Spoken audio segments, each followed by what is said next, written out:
Olá pessoas, tudo bem com vocês? Espero que estejam sobrevivendo aí à quarentena. Sei que tá difícil, pra mim tá insuportável dar aula gravando vídeos, mas é o que nós temos pra hoje.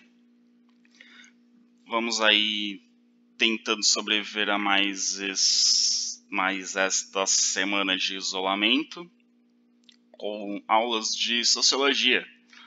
E o nosso tema deste vídeo é justamente algo que vocês devem estar usando bastante nesse período de isolamento. Já usavam muito antes, mas agora devem estar usando ainda mais, que é a internet. Nós estamos falando aí desde o início do ano sobre a noção de cultura e entramos no vídeo passado, né, nas últimas aulas, falando sobre ideologia. E hoje a gente vai falar um pouco sobre a internet e sobre as identidades que nós temos na sociedade atual. E o que a internet tem a ver com cultura e tem a ver com ideologia. No vídeo anterior, a gente fez uma discussão sobre a indústria cultural. Espero que vocês estejam lembrados do vídeo anterior.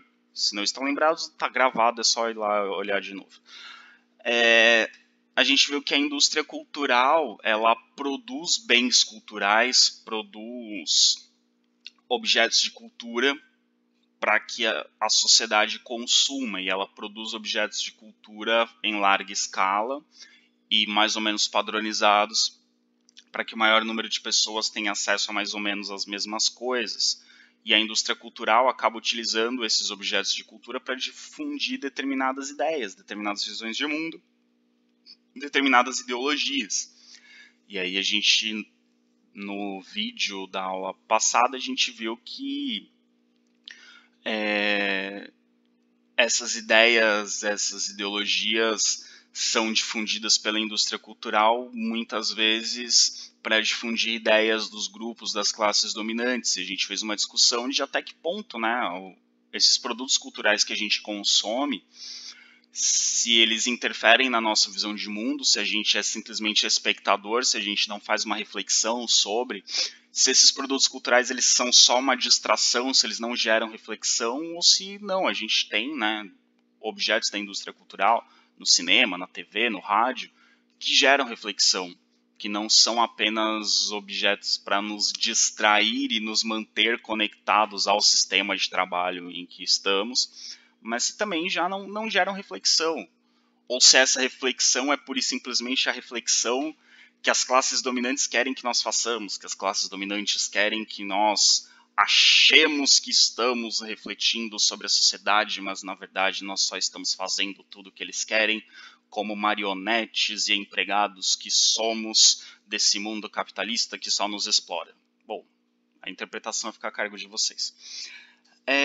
Dentro dessa discussão da indústria cultural, durante muito tempo, aí, na segunda metade do século XX, né, em diante, e primeiros anos do século XXI, as grandes questões da indústria cultural giravam em torno, primeiro, do cinema, né, que foi o primeiro grande veículo de diversão em massa, né, com um produto que era padronizado para muitos espectadores, né. A indústria do cinema, ela surge pouco depois da invenção do cinema. O cinema é uma invenção do finalzinho do século XIX, e a indústria do cinema, ela surge nos Estados Unidos no comecinho do século XX, né. O cinema ele surge na França.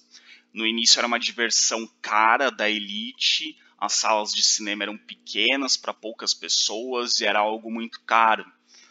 E aí, um belo dia nos Estados Unidos, alguns empresários norte-americanos tiveram a ideia de, ao invés de projetar os filmes numa sala pequenininha e cobrar um ingresso absurdo, eles alugavam galpões para abrigar dezenas, centenas de pessoas, projetavam numa parede imensa e cobravam muito barato. Eles cobravam um níquel. O níquel é uma moeda de 5 centavos dos Estados Unidos. O níquel é 5 centavos.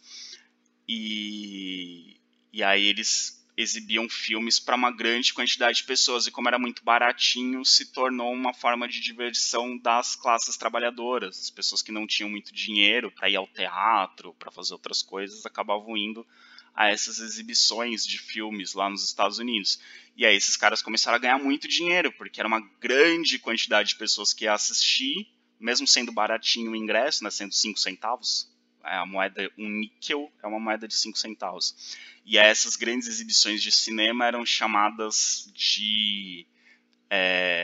o níquel é a moeda de 5 centavos, existe uma palavra grega para tela, que é a palavra odeon. Odeon é tela. Então, as telas por 5 centavos, as Nickelodeon. Então, o Nickelodeon são esses primeiros cinemas dos Estados Unidos. E aí, como começou a dar muito dinheiro, eles começaram a pedir para pessoas produzirem, e aí surgiu uma indústria cinematográfica. Assim nasceu Hollywood. Então, e aí os Estados Unidos até hoje têm a maior indústria de cinema. Depois do cinema, o rádio, que vai ter, né, produtos consumidos em larga escala. Agora as pessoas não precisam ir até um lugar para consumir esses produtos, elas consomem de casa. Depois do rádio, a televisão. E a televisão foi o grande objeto aí das ciências sociais que estudavam cultura de massa até muito recentemente. Só que hoje a gente vive um momento em que a televisão talvez não tenha a hegemonia da indústria cultural que já teve em outros momentos. Porque hoje em dia nós temos a internet. E a internet tem uma característica que é a de que qualquer um pode produzir conhecimento e jogar na internet. E aí nós temos uma discussão, será que hoje a gente tem na internet um território livre em que as pessoas podem contestar a indústria cultural? Será que a indústria cultural está em crise por causa da internet? Será que hoje nós somos capazes de consumir produtos, temos uma possibilidade maior de consumir produtos culturais que não são aqueles estabelecidos pela indústria cultural para que a gente tenha acesso, né? Será que a gente tem essa possibilidade sempre existiu, mas será que agora com a internet essa possibilidade é maior, é mais fácil? Será que as pessoas têm acesso a bens culturais diferentes e conseguem escapar do que é determinado pela indústria cultural graças à internet? A gente vai discutir um pouco sobre isso hoje. Então, a internet, por essa característica de que qualquer um pode produzir conteúdo e postar, eu, por exemplo, neste exato momento estou gravando um vídeo que vocês estão vendo no Siga, mas esse vídeo ele está no YouTube, né? Ele está no YouTube nesse momento, ele está como oculto, só quem assistiu o vídeo são vocês que tem o link, mas a qualquer momento eu posso mudar a configuração desse vídeo, ele se torna um vídeo de acesso público, qualquer pessoa no mundo pode ter acesso a essa aula. Ó, que coisa maravilhosa. Enfim, então qualquer um pode produzir conteúdo e postar, qualquer um pode ter um canal no YouTube, qualquer um pode ter um blog, qualquer um pode ter um site, basta ter o conhecimento mínimo para usar essas ferramentas, né? Então, como qualquer um pode postar conhecimento ou compartilhar informações na internet, ela acaba sendo vista como um território livre. E esse território livre ele rompe com a lógica da indústria cultural, que a lógica da indústria cultural no caso da TV, por exemplo, eu não assisto na TV o que eu quero, eu assisto na TV o que as emissoras de TV colocam à minha disposição. Então, por mais que eu tenha um pacote de TV a cabo com centenas de canais, mesmo assim eu estou limitado ao que esses canais expõem. E muitas vezes a programação de um canal para o outro, mesmo eu tendo centenas de canais, ela não é tão diferente. Não sei se algum de vocês que eventualmente tem a TV a cabo ou TV por assinatura já reparou que de vez em quando acontece do mesmo filme estar passando em 2 ou 3 canais diferentes ao mesmo tempo. Então, assim, mesmo eu tendo muitos canais, eu continuo limitado à programação desses canais. Quando eu não tenho TV por assinatura, quando eu tenho só TV aberta, ali dependo só do sinal VHF e UHF, a minha opção é mais reduzida ainda, né? Então a lógica da indústria cultural eu acesso o que a indústria cultural me fornece. Eu não tenho acesso a outras coisas além disso. E na internet não. Na internet, eu tenho potencialmente infinitas opções. Potencialmente porque, assim, na prática não são infinitas opções. Mas existe uma quantidade muito maior de opções porque existe uma quantidade muito maior de pessoas gerando conteúdo. E o conteúdo da internet também, assim, o conteúdo ele é postado hoje e ele fica indefinidamente. Ele potencialmente pode ficar para sempre. Se ninguém tirar, esse conteúdo fica. Então, pela internet eu posso acessar conteúdo que está sendo produzido agora, mas também posso acessar conteúdo que foi produzido no passado. Então, eu tenho muitas opções de conteúdo. Eu não preciso ficar necessariamente preso a uma programação que vai determinar o que eu devo assistir e o horário que eu devo assistir.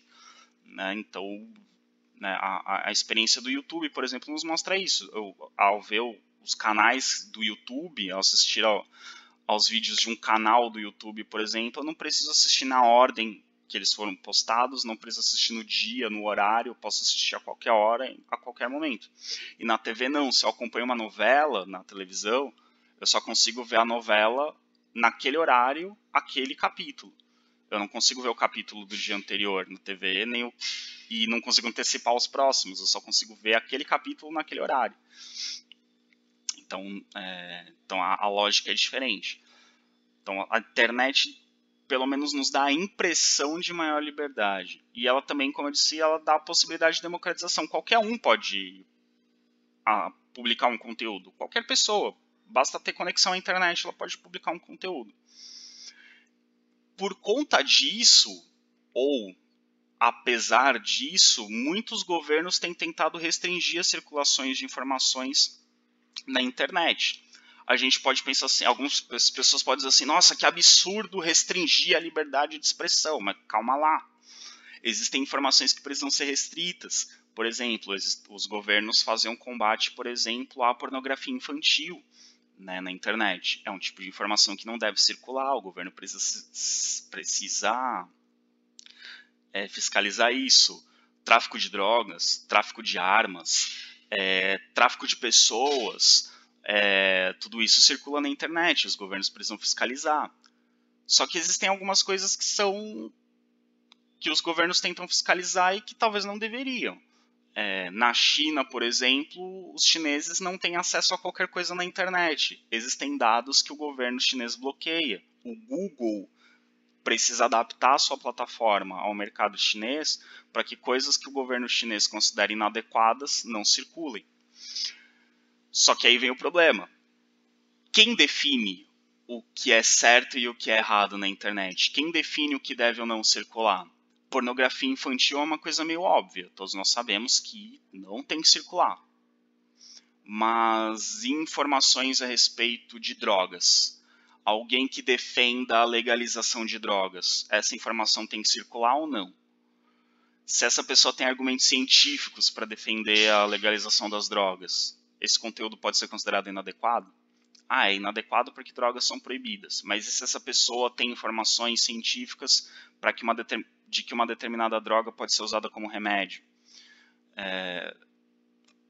Não seria, de repente, uma discussão interessante para a sociedade, ver se é possível liberar um determinado uso, outro uso não? Entendem? Não estou dizendo que só a favor nem contra a liberação de drogas, estou dando um exemplo de uma discussão. Quem define se essa discussão é adequada ou não para circular na internet? Então a gente tem essa questão, né? A internet, hoje, ela é muito difícil de ser controlada. A informação que circula na internet é muito difícil de ser controlada. É quase impossível. É muito difícil de controlar. E aí isso gera... E aí hoje nós ainda dependemos muito do bom senso de quem coloca conteúdos na internet. Só que muitas vezes as pessoas não têm bom senso. Então a gente tem essa questão da internet. Ela é um território livre, mas essa liberdade até que ponto ela gera a possibilidade de eu ter acesso a muita informação de qualidade, mas ao mesmo tempo gera a possibilidade de eu ter acesso a muita informação que não deveria circular. Então isso gera algumas discussões, né? Que eu gostaria muito de fazer com vocês presencialmente, mas eu vou colocar aqui no vídeo, discutam em casa com a família de vocês e depois me mandem no WhatsApp as broncas que vocês levaram por levantar essas discussões. Algumas questões. É possível controlar o que circula na internet? O governo da China tenta controlar, mas existem mecanismos para burlar esse controle do governo chinês.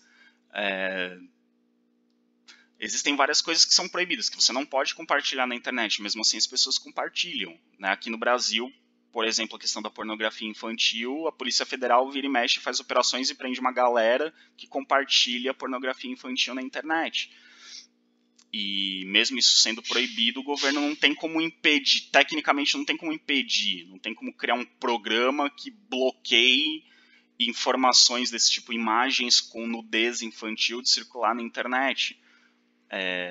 Os sites, os provedores de internet fazem uma série de mecanismos para identificar e para impedir que essas informações circulem, mas também existem mecanismos para driblar essas ferramentas, né?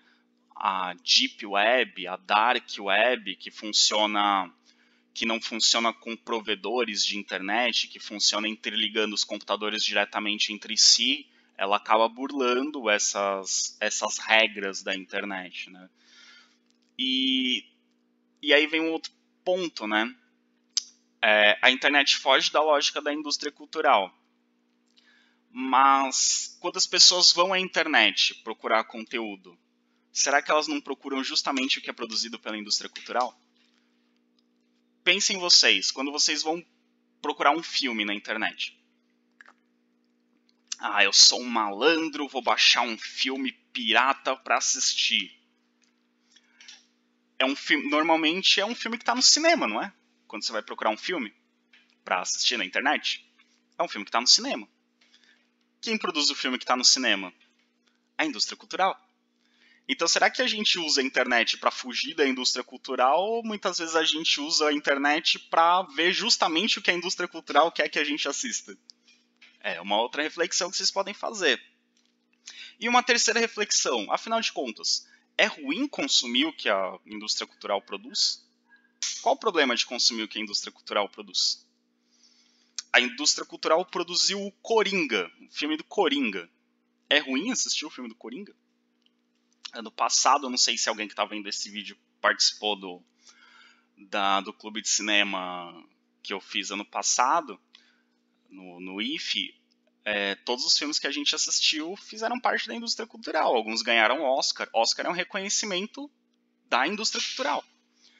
Alguns filmes que a gente assistiu ganharam Oscar. Filmes passaram no cinema. Filmes da Netflix. A Netflix faz parte da indústria cultural. Ela produz conteúdo para ser consumido em larga escala. A gente viu filmes da indústria cultural. É ruim assistir esses filmes da indústria cultural? Será que esses filmes da indústria cultural eles também não nos podem trazer reflexões? Será que a gente não pode analisar esses filmes? Né? A grande questão da indústria cultural que eu queria passar para vocês é a seguinte: se eu sou um mero espectador, se eu faço o consumo desses produtos apenas para me distrair e parar de pensar na vida, é uma coisa.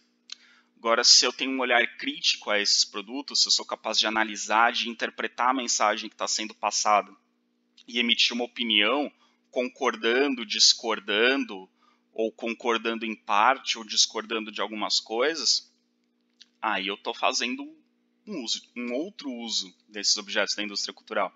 Então não é porque é da indústria cultural que é ruim. Tem algumas pessoas que têm uma visão radical assim: não assisto filme hollywoodiano, só assisto filme alternativo. Mas às vezes tem filmes hollywoodianos que são da indústria cultural, né? Hollywood é o grande símbolo da indústria cultural. Tem filmes hollywoodianos que são muito bons, que fazem justamente a crítica à indústria cultural. Às vezes, produtos da indústria cultural criticam a indústria cultural. Ou, não assisto TV aberta, porque a TV aberta quer doutrinar as pessoas. Mas às vezes tem programas na TV aberta que fazem a crítica justamente a o que existe na TV aberta. Então, assim, não é ruim consumir produtos da indústria cultural. O problema é quando eu faço consumo, né, quando eu uso esses produtos da indústria cultural sem crítica. Eu simplesmente aceito tudo que eles estão me dizendo. Aí eu vou estar aceitando essa mensagem como alguém sendo doutrinado, como alguém que não tem opinião. Mas se eu vejo e sou capaz de fazer uma análise crítica, não tem problema nenhum. E às vezes a gente simplesmente precisa assistir um filme para relaxar. principalmente nesses tempos de coronavírus, que a gente passa o dia inteiro em casa, não é ruim assistir um filme para se distrair. Eu não tenho que fazer análise crítica de tudo que eu vejo o tempo todo. Eu tenho que ser capaz de fazer essa análise crítica. Mas às vezes, tudo bem assistir um filme só para dar risada. Claro que às vezes eu tenho que pensar, né? Se eu tô dando risada de uma coisa... Se eu tô vendo um filme e tô dando risada de uma atitude racista, de uma atitude preconceituosa, de uma atitude que não é legal, aí eu preciso fazer reflexão. Opa, eu tô rindo de uma coisa que eu não deveria rir. Mas às vezes eu vou ouvir uma música, ver um filme para me distrair. E ok.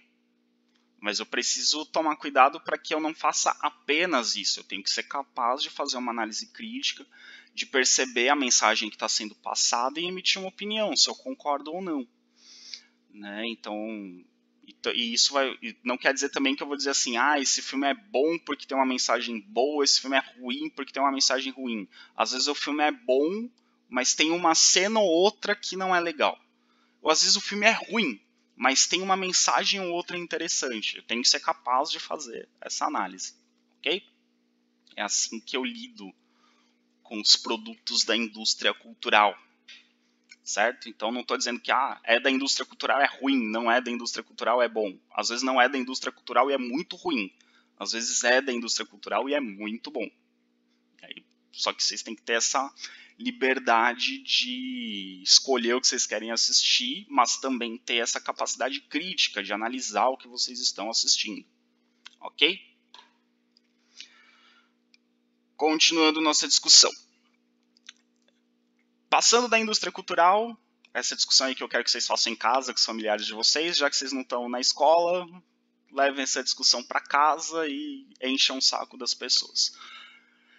Outra questão referente à cultura é a questão da identidade. E essa questão é bem interessante e eu tenho bastante apreço, bastante carinho por essa discussão, que foi uma discussão que apareceu um pouquinho na minha tese de doutorado. Talvez um dia eu conte um pouco dela para vocês.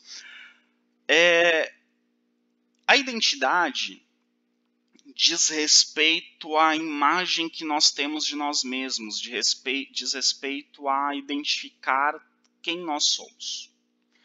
Então, ao longo da vida, cada pessoa, cada indivíduo vai tendo contato com elementos da cultura, com diferentes elementos da cultura. Então, toda pessoa nasce dentro de uma cultura, nasce inserida numa cultura, porque está dentro de uma sociedade, toda sociedade tem pelo menos uma cultura. Às vezes tem mais de uma, mas a pessoa nasce inserida numa sociedade, então nasce inserida numa cultura. E ao longo da vida, ela vai tendo contato com diferentes elementos dessa cultura e também vai tendo contato com elementos de outras culturas, principalmente nos dias de hoje. Pode ser que, de repente, alguém que viveu numa aldeia medieval tenha passado a vida inteira tendo contato com apenas uma cultura. Pode ser que isso acontecesse, mas hoje em dia, nós, principalmente que vivemos na área urbana, que temos acesso a TV e internet, nós temos contato com muitas culturas. Né? Então, nós convivemos com culturas diferentes no dia a dia, nós vemos culturas diferentes na TV, na internet, e nós temos contato com muitos elementos culturais. Então, ao longo da vida, a gente tem contato com diferentes elementos da nossa cultura, dentro de uma cultura, diferentes elementos. A alimentação dessa cultura, a religião dessa cultura, a arte dessa cultura, a língua, os costumes. Então, eu vou tendo contato com os diferentes elementos. E também tendo contato com elementos de outras culturas. Esses mesmos elementos, só que em outras culturas. Entenderam? Então, diferentes elementos da mesma e elementos de outras. E ao longo da vida, conforme eu vou tendo contato com esses elementos, alguns eu vou me aproximando, falo, opa, gostei disso, vou pegar para mim.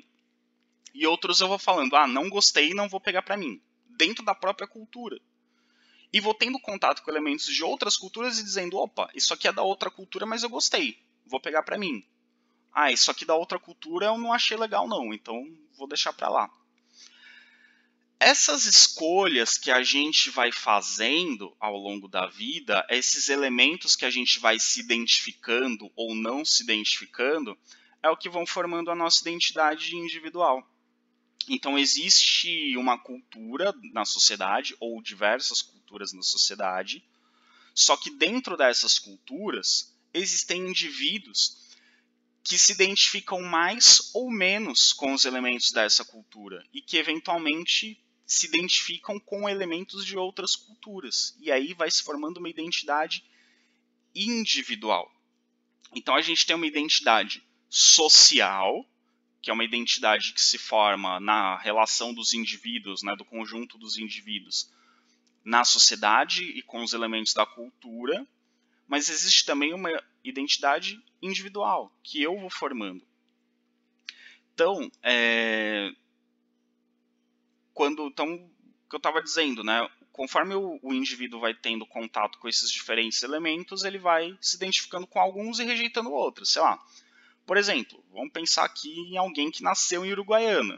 Alguém que nasceu em Uruguaiana vai ter contato com elementos característicos da cultura da fronteira, a cultura gaúcha da região da fronteira. Então, no que diz respeito à alimentação, por exemplo, a pessoa vai ter contato ali com o churrasco, ali com assado de costela. A pessoa pode falar, opa, legal, adoro assado de costela, me identifico com esse elemento da cultura. E pode ser que tenha alguém que vire e fala, não gosto de churrascos, vou virar vegetariano, que é um elemento externo a essa cultura, vou virar vegetariano.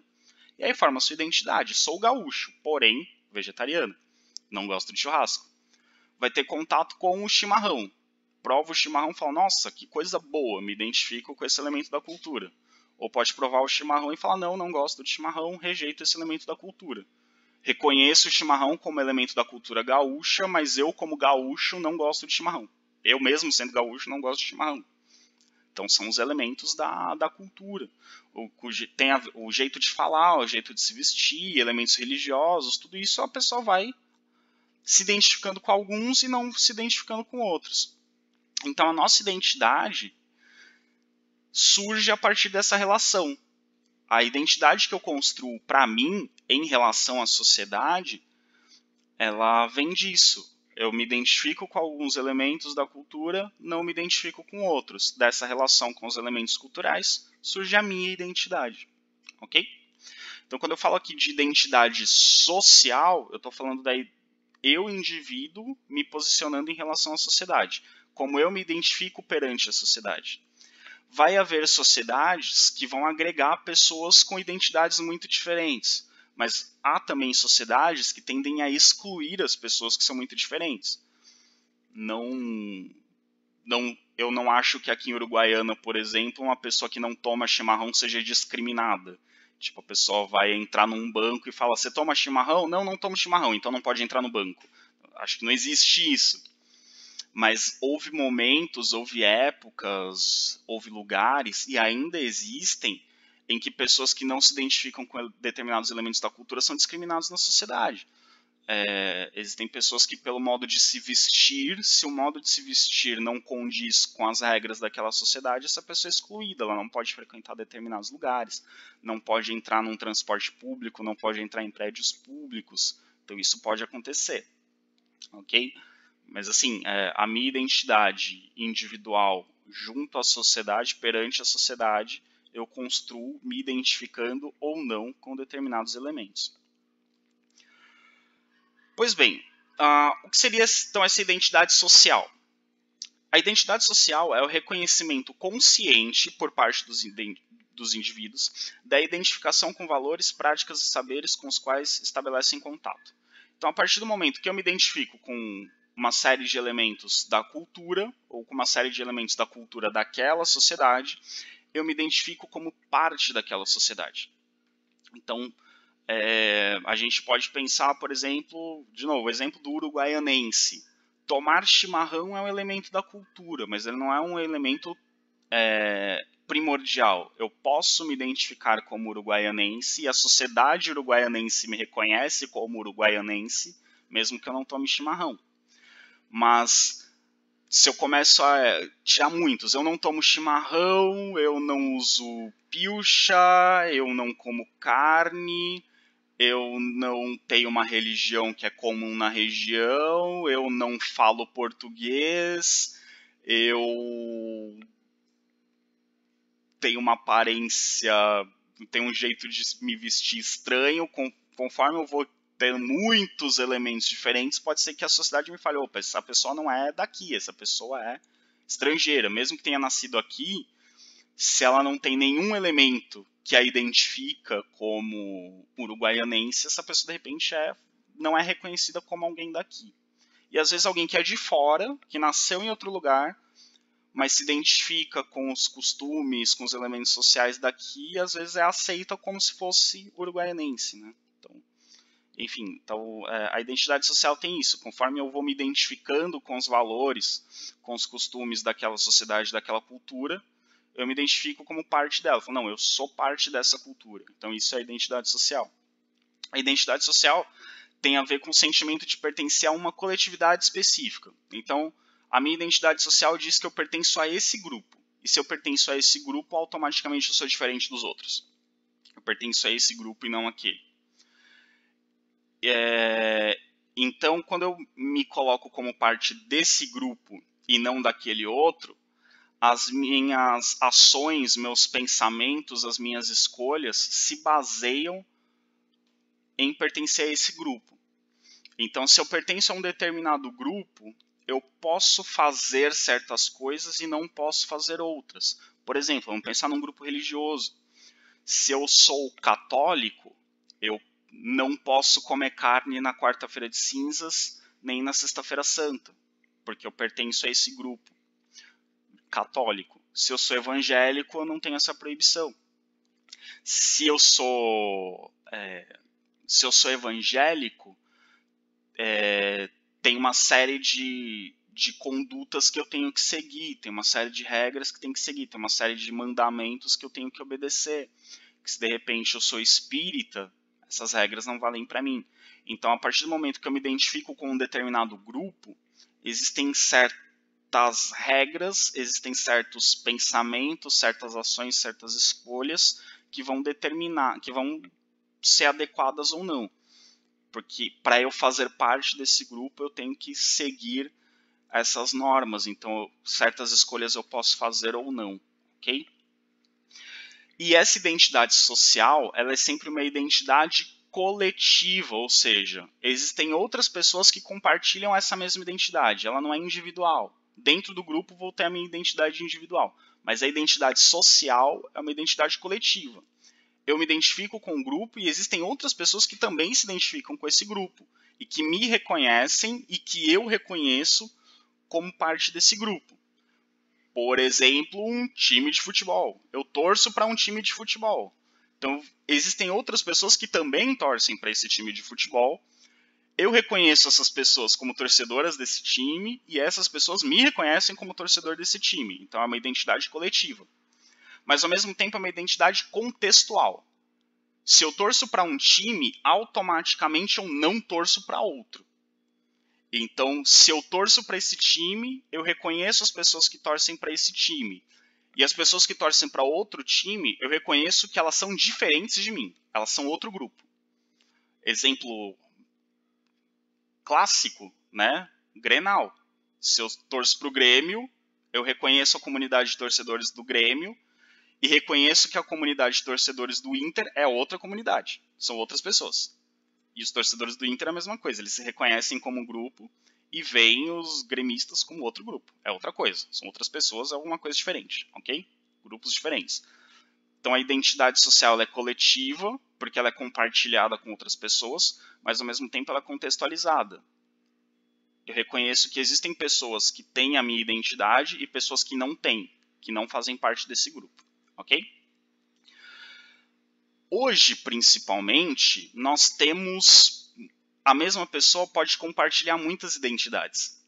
Isso é uma condição da modernidade, principalmente. Aí do século XIX para cá, principalmente. Antigamente, na Idade Média, na Idade Moderna, havia poucas identidades.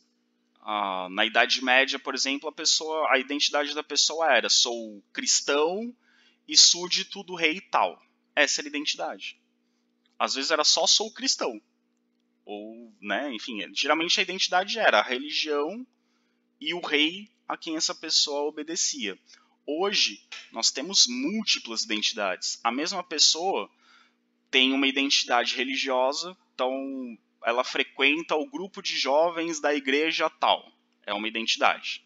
Ela torce para o time tal, é outra identidade. E às vezes dentro desse grupo de jovens tem pessoas que torcem para times diferentes.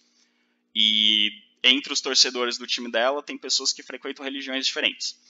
Aí essa pessoa também tem uma identidade. Gosto do tipo de música tal, é uma outra identidade, é uma outra comunidade de pessoas. Gosto de assistir filmes tal tipo de filme, é uma outra comunidade, outro conjunto de pessoas. Pratico esporte tal, é uma outra comunidade, um outro grupo de pessoas. Frequento tal escola, frequento o Instituto Federal, é uma outra comunidade referente a um outro conjunto de pessoas, é uma outra identidade. Então, as pessoas elas têm hoje identidades múltiplas, elas pertencem a muitos grupos diferentes ao mesmo tempo. E além dessas questões mais pontuais, mais pessoais, também existem grupos com demandas específicas. Então, além da questão da nacionalidade, ou do time para quem você torce, ou de repente sua condição de classe social, eu me identifico como um operário, eu me identifico como um agricultor, eu me identifico como um trabalhador do terceiro setor. Também existem questões específicas dentro da sociedade. Se antes a questão era sou cristão e súdito do rei tal, agora eu posso ser cristão, súdito do rei tal, ou melhor, ser cristão, brasileiro, uruguaianense e pertencente à comunidade negra, comunidade afrodescendente. Posso ter essas identidades e dentro dessas identidades eu falo, também me identifico como homossexual, como transexual, é uma comunidade específica, é uma identidade específica dentro de uma identidade mais ampla. Então, começam a surgir também demandas específicas, grupos que historicamente foram discriminados dentro da sociedade também passam a reivindicar uma identidade própria. Eu me considero parte dessa sociedade, mas dentro dessa sociedade eu me identifico com um grupo específico dessa sociedade. Então, esses grupos começam a reivindicar uma identidade própria para se posicionar diante da sociedade. Fala, olha, eu tenho uma identidade própria, mas essa identidade é válida, faz parte da sociedade. Ok? Então, como eu disse, o mesmo indivíduo pode ter múltiplas identidades. Né? Ele pode ser ao mesmo tempo várias coisas. E às vezes alguém pode ter identidades contraditórias, mas isso é uma outra discussão. Então, um exemplo, aqui o que eu já havia dado, o futebol. Muitas pessoas se identificam como torcedor de um time. E o que identifica essa pessoa como torcedor de um time? Quando a pessoa diz, eu torço para o Grêmio ou eu torço para o Internacional, essa pessoa vai começar a usar as cores do time, vai usar a camisa do time. Né? O torcedor do Grêmio vai evitar usar vermelho, o torcedor do Internacional vai evitar usar azul, pelo menos na frente dos outros, ou pelo menos em dia de jogo. Essa pessoa vai saber cantar o hino do time, essa pessoa vai falar dos títulos do time. O meu time tem 3 Libertadores e um Mundial. O meu time tem 2 Libertadores e um Mundial. Tem menos Libertadores, mas ganhou uma Copa Sul-Americana. Eu ganhei mais gauchões. Eu ganhei mais clássicos. Enfim, o time cada um vai se apropriar da identidade, das glórias desse time. Porque o meu time teve tais jogadores históricos. Mas o meu teve outros jogadores históricos e assim por diante. E essa identificação com esses símbolos, com a história do clube, com a identidade do clube é compartilhada entre várias pessoas. Né? E aí quando você vai para o estádio, por exemplo, você reconhece quem são as pessoas que têm essa identidade, e essas pessoas cantam juntas o hino do clube, e essas pessoas comemoram juntas as vitórias, e mesmo que essas pessoas às vezes não se conheçam, sei lá, você está num bar assistindo o jogo, tá ali passando o Grenal, aí sai o gol do seu time, você vira pro lado e abraça a pessoa que tá com a camisa do seu time, e às vezes você nunca viu essa pessoa, mas vocês se reconhecem como torcedores do mesmo clube e se abraçam e compartilham aquele momento. Então, e essas pessoas elas vão se identificar como pertencentes a um grupo e ao mesmo tempo vão identificar as pessoas que fazem parte de outro grupo, que não fazem parte do seu, que fazem parte do outro. Eu dei o exemplo do estádio de futebol, né, que no estádio de futebol isso é muito comum. Você tá lá no estádio, sai o gol do seu time, vira pro lado e abraça o cara do lado. E você nunca viu esse cara. E provavelmente você nunca vai ver ele de novo. Mas você abraça ele como se ele fosse seu amigo de infância, porque ali naquele contexto ele é torcedor do seu time, assim como você. Vocês se identificam, vocês têm algo em comum. E hoje em dia os meios de comunicação ampliam a possibilidade desse tipo de adesão. Então hoje a gente pode ter no Brasil alguém que se identifica como torcedor do Barcelona, por exemplo. O Barcelona é hoje um dos clubes com maior torcida espalhada pelo mundo. É um dos clubes que mais tem torcedores fora de seu país. Isso acontece com o Barcelona, isso acontece com o Manchester City, isso acontece com o Paris Saint-Germain. Então, existem pessoas que se identificam como torcedores de clubes de outros países, graças aos meios de comunicação. Isso acontece com o futebol, isso acontece com outras coisas também, né? Acontece com outros esportes, né? No Brasil, nós temos muitas pessoas que torcem para times da NBA. Às vezes nem sabem quais são os times de basquete do Brasil, mas torcem para times da NBA. Então, a gente tem essa possibilidade das identidades serem, muitas vezes, internacionais. Alguém aqui no Brasil se identifica com uma comunidade de torcedores, ou de fãs de uma banda, ou de espectadores de um determinado filme, e essa identidade é compartilhada com pessoas de vários lugares do mundo. Dentro desses estudos, nós temos uma pessoa muito importante que é o Stuart Hall, que morreu em 2014. O Stuart Hall ele é um pesquisador com estudos muito importantes para a área de história, para a área de sociologia, para a área de antropologia. Então existem pesquisadores de várias áreas do conhecimento que lidam com os trabalhos do Stuart Hall. O Stuart Hall diz que na modernidade,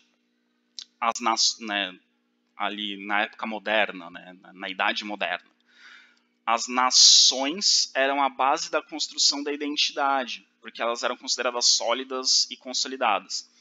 Aliás, na Idade Moderna não, desculpa. Quando a gente fala modernidade, a gente não está falando da Idade Moderna, a gente está falando da época mais recente, do século XIX para cá. O século XIX, vocês vão estudar isso no que vem, no terceiro ano, em História. O século XIX é o período dos estados nacionais. O conceito de nação e de nacionalismo ele se forma no século XIX. E as nações, nesse contexto, eram vistas como algo sólido e consolidado. Então, a pessoa se identificava com uma determinada nação porque ela acreditava que aquela nação era uma coisa sólida e meio que eterna, algo que sempre existiu e que sempre vai existir. Então a pessoa dizia, por exemplo, eu sou alemão, eu me identifico com os alemães, porque desde a antiguidade existem alemães e sempre vão existir alemães. Então eu pertenço a uma coisa muito segura. Só que hoje em dia a gente observa o fenômeno do derretimento ou do esfarelamento dessas nações. Ao longo do século XX a gente viu países sendo desmembrados em países menores.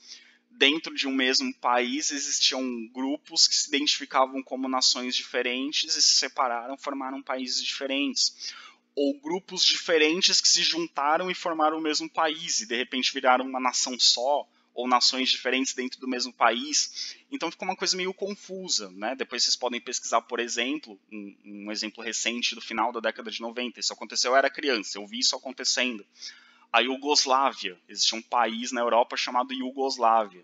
Esse país começou a se dividir, e hoje são vários países que faziam parte da antiga Iugoslávia. A Croácia, a Sérvia, Montenegro, a Bósnia e Herzegovina e outros países faziam parte da Iugoslávia, que era um país só, então tinha-se a nacionalidade. Sou iugoslavo. Hoje em dia não tem mais. Então não é uma coisa sólida, uma coisa eterna, uma coisa que vai durar para sempre. E aí as pessoas começam a buscar novas formas de identidade. E essas novas formas de identidade elas são mais móveis e descentralizadas.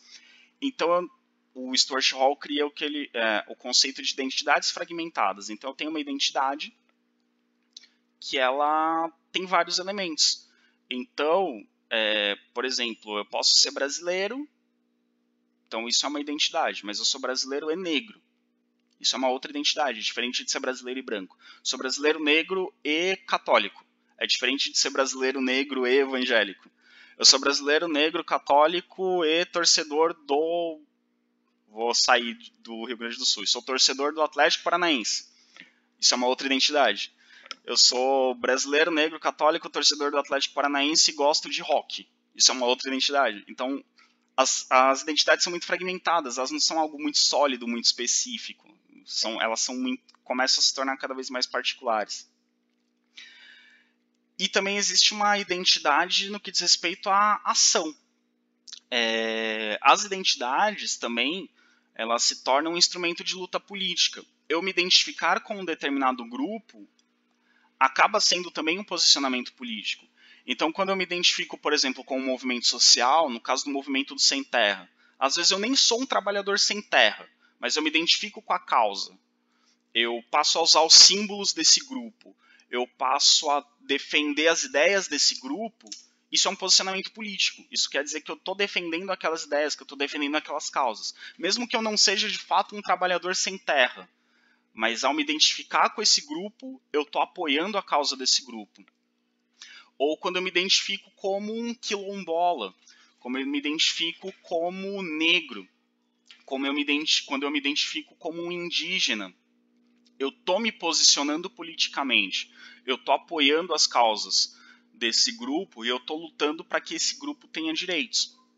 Por mais que alguém questione, alguém vire para mim e fale assim, mas você não é negro, você é assim mais ou menos. Não, mas se eu me identifico como negro, isso é um posicionamento. Se eu me identifico como negro, isso quer dizer que eu apoio as causas do movimento e que eu luto pelos direitos desse grupo de pessoas. Então, eu me identifico dessa forma. Se eu me identifico como índio, por mais que eu não tenha nascido numa tribo, se eu me identifico como índio, pelos meus antepassados, pelo meu histórico familiar, se eu me identifico, isso quer dizer que eu estou apoiando essa causa, que eu estou me posicionando diante da sociedade dizendo que eu reconheço os direitos dessas pessoas, que ao me identificar com esse grupo, eu estou reconhecendo os direitos desse grupo e eu quero que esse grupo tenha seus direitos atendidos, tenha seus direitos garantidos. Então, a identificação com um grupo também pode ser uma forma de posicionamento político, ok? Para encerrar a nossa discussão, e eu vou acabar extrapolando um pouquinho os 50 minutos do tempo de aula, mas aí eu prometo que num próximo vídeo eu faço um vídeo um pouco mais curto para compensar. Vou passar um pouquinho dos 50 minutos. Outra questão referente a essa da identidade são as tribos urbanas. O que são as tribos urbanas? As tribos urbanas são um fenômeno muito associado à juventude, aos jovens dentro da sociedade, e como o próprio nome diz, é um fenômeno muito associado às cidades, ao ambiente urbano.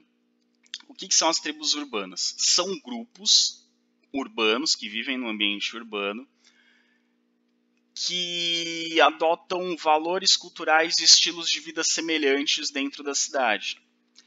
E muitos desses grupos, eles acabam questionando a ordem social vigente. Como assim? A sociedade urbana, o ambiente urbano, ele é um ambiente que concentra um grande número de pessoas. É um ambiente que concentra muita gente. E como é um ambiente que concentra muita gente, ele é um ambiente de massas. E a gente discutiu no vídeo passado o que é massa. Massa é um grupo mais ou menos homogêneo e que pode ser moldado. Só que existem pessoas que vivem na cidade, que vivem desse ambiente de massa e não querem ser nem homogêneas, não querem ser iguais a todo mundo e também não querem ser moldadas da mesma forma que todo mundo. Então essas tribos urbanas são grupos dentro da sociedade urbana que se identificam com aspectos da cultura urbana específicos, escolhem alguns aspectos específicos da cultura urbana, valorizam esses aspectos e se identificam especificamente com esses aspectos e se separam dos demais. e acabam formando grupos com identidades próprias dentro da sociedade urbana. Então, acabam formando grupos específicos dentro dessa massa, dentro do que seria essa massa da sociedade urbana. Então, eles acabam muitas vezes questionando a ordem social, acabam questionando valores da sociedade, ou simplesmente se identificam como um grupo à parte, como um grupo separado. Falam, não, a gente não se identifica com todo mundo da cidade, a gente se identifica com algumas pessoas, com algumas coisas. E é isso que são as tribos urbanas. E essas tribos urbanas, às vezes, se isolam, falam, não, a gente não se mistura com eles. Ou são isolados, porque como eles se mostram diferentes dos demais, às vezes a própria sociedade acaba isolando. Fala, não, essas pessoas são esquisitas, deixa eles no canto. Então, a tribo urbana, às vezes, por opção, se isola, ou às vezes é isolada porque sofre preconceito. Então, às vezes, esse fenômeno acontece. E esse isolamento, muitas vezes, parte de um pensamento etnocêntrico. Então, aquilo que a gente discutiu do etnocentrismo em vídeos em aulas anteriores, se aplica também à tribo urbana. Às vezes a tribo urbana se isola porque pensa, nós somos melhores do que eles. A gente se identifica com as melhores coisas que nós temos na sociedade. Então a gente vai se isolar do resto porque eles são inferiores. Ou então um determinado grupo cria uma identidade própria e o resto da sociedade diz, não, essas pessoas são esquisitas, essas pessoas são estranhas, então isola eles. Deixa eles pra lá, porque eles são inferiores, eles são estranhos, são esquisitos e a gente não quer ter contato com eles. Então o etnocentrismo, às vezes, ele se aplica a relações entre grupos que vivem na mesma sociedade. Às vezes o etnocentrismo não é uma sociedade, a cultura de uma sociedade inferiorizando a cultura de outra sociedade. Às vezes o etnocentrismo ele se aplica de uma cultura em relação a outra dentro da mesma sociedade, vivendo dentro do mesmo ambiente. Às vezes, dentro de uma cidade, um bairro em relação a outro, ou uma escola em relação a outra, um grupo de pessoas em relação a outro. Quem ouve rock em relação a quem ouve samba, ou quem ouve samba em relação a quem ouve rock. Quem joga futebol em relação a quem joga basquete. Quem anda de skate em relação a quem não anda de skate, ou quem não anda de skate em relação a quem anda de skate. Quem tem cabelo colorido em relação a quem não tem cabelo colorido, ou quem não tem cabelo colorido em relação a quem tem cabelo colorido, quem usa determinado tipo de roupa em relação a quem usa outro tipo de roupa. Isso acontece na mesma sociedade, com pessoas que convivem, que estão juntas, que estão ocupando os mesmos espaços. Essas tribos urbanas, como eu disse, elas se identificam com elementos específicos da cultura urbana. Então, alguns se identificam com um determinado modo de se vestir da cultura urbana, se identificam com uma determinada forma de agir dentro da cultura urbana, se identificam com determinadas práticas da cultura urbana, mas se identificam com algumas e rejeitam outras. Se identificar com algumas coisas e rejeitar outras é absolutamente normal, faz parte do nosso processo de construção de identidade. O problema é quando eu me identifico com algumas e absolutamente desprezo as outras, e acho que as outras são inferiores. Aí é o etnocentrismo. Mas não tem problema eu me identificar com tênis e não gostar de usar sapato. É uma coisa, não tem problema eu me identificar com uma calça jeans e não gostar de usar calça legging. Absolutamente normal. O problema é quando eu digo quem usa tênis é melhor do que quem usa sapato. Quem usa calça jeans é melhor do que quem usa calça legging. Aí é o problema, ok? E essas tribos urbanas, então, elas são uma reação à homogeneização e massificação do comportamento promovido justamente pela indústria cultural. Então, a indústria cultural tenta padronizar os comportamentos, porque padronizando os comportamentos ela consegue ter produtos que ela vai vender para todo mundo. Se todo mundo se comporta da mesma forma, eu consigo produzir um determinado bem cultural em larga escala e vender para todo mundo. A partir do momento que alguns grupos falam, não, eu não me identifico com esses elementos, e começam a surgir grupos com identidades diferentes, aí a indústria cultural tem um problema, porque ela não vai conseguir produzir algo que todo mundo goste. Porque um grupo vai gostar de uma coisa, outro grupo vai gostar de outra. Porém, a indústria cultural às vezes se adapta. E a indústria cultural incorpora elementos das tribos urbanas e transforma esses elementos em produtos que podem ser consumidos de forma massificada. Então, as tribos urbanas que surgem com força ali na final da década de 60, um pouco mais com força da década de 70, década de 80, aos poucos elas foram sendo incorporadas à ordem social vigente. Então, se a gente pensa, por exemplo, no movimento punk, as bandas de punk rock, elas tinham um comportamento, um estilo de música, um modo de se vestir que tinha o objetivo de contradizer, o objetivo de questionar a ordem social. Então eles estavam questionando a política, eles estavam questionando o sistema de trabalho, eles estavam questionando o modo de se vestir, estavam questionando o modo de se comportar, estavam questionando a sexualidade, estavam questionando a questão das drogas, tudo isso eles estavam questionando. Então o modo de se vestir era um modo de questionar, usar roupa rasgada para dizer: eu não me importo de andar alinhado dentro do que a sociedade estabelece, então vou andar com a minha roupa rasgada, vou rasgar a minha calça jeans e vou andar dessa forma. Usar uma roupa escura, usar tatuagem que era algo muito mal visto, era coisa de criminoso, então vou usar uma tatuagem, vou cortar o meu cabelo de um jeito estranho, vou colorir o meu cabelo para chocar as pessoas, vou fazer uma música barulhenta, vou cantar de um jeito gritado, vou usar palavras ofensivas, vou usar mensagens que as pessoas fiquem chocadas. Aos poucos esse comportamento foi sendo incorporado pela indústria cultural. As bandas punk começaram a fazer sucesso. Muitos jovens começaram a se identificar. Então as gravadoras começaram a contratar as bandas punk, fazer shows punk, vender discos de música punk e incentivar outros jovens a fazerem bandas punk, para ter mais gente ouvindo música punk, mais gente consumindo música punk.